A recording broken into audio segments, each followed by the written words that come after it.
Boiling point. क्या बेटा? Boiling point. Boiling point क्या होता है? जब हम लिक्विड को बॉयल करते हैं, क्या करते हैं? बॉयल करते हैं, वो कन्वर्ट हो जाता है वेपर में। किसमें कन्वर्ट होता है? वेपर में, मतलब गैस में। गैस में। तो हम क्या कह सकते हैं? The temperature at which liquid boil and convert into vapour at 1 atmospheric pressure is known as boiling point. Boiling point होता है। ठीक, क्लियर? लिक्विड्स को जब हम बॉयल करते हैं वो कन्वर्ट हो जाता है वेपर में एट 1 एटमॉस्फेरिक प्रेशर, उसे हम क्या बोलेंगे? Boiling point. क्लियर हुआ? नेक्स्ट पॉइंट क्या कहता है? एक सब्सटेंस है, उसके बिटवीन में कुछ पार्टिकल्स प्रेजेंट है। क्या है? कुछ पार्टिकल्स प्रेजेंट है।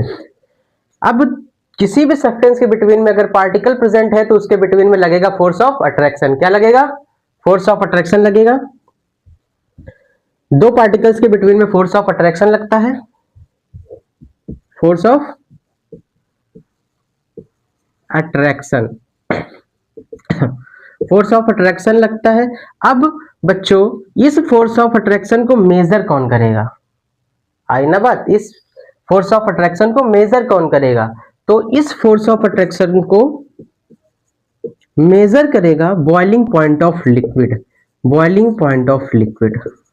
बॉइलिंग पॉइंट ऑफ लिक्विड क्या कहता है कि फोर्स ऑफ अट्रैक्शन को मेजर करने में हेल्प करता है। दो पार्टिकल्स के बिटवीन में फोर्स ऑफ अट्रैक्शन होता है तो पता है। अब इसको मेजर कौन करेगा? हमारा बॉइलिंग पॉइंट ऑफ लिक्विड। अब एक चीज और सुनिए, इन दो पार्टिकल्स के बिटवीन में जो फोर्स ऑफ अट्रैक्शन है, इसको बढ़ाना पड़े तो क्या करोगे आप लोग? इस दो पार्टिकल के बिटवीन में जो फोर्स ऑफ अट्रैक्शन प्रेजेंट है, इसको इंक्रीज करना है तो आप क्या करोगे? तो आप बॉइलिंग पॉइंट ऑफ लिक्विड को बढ़ा दोगे। जब बॉइलिंग पॉइंट ऑफ लिक्विड को बढ़ाओगे तब हमारा फोर्स ऑफ अट्रैक्शन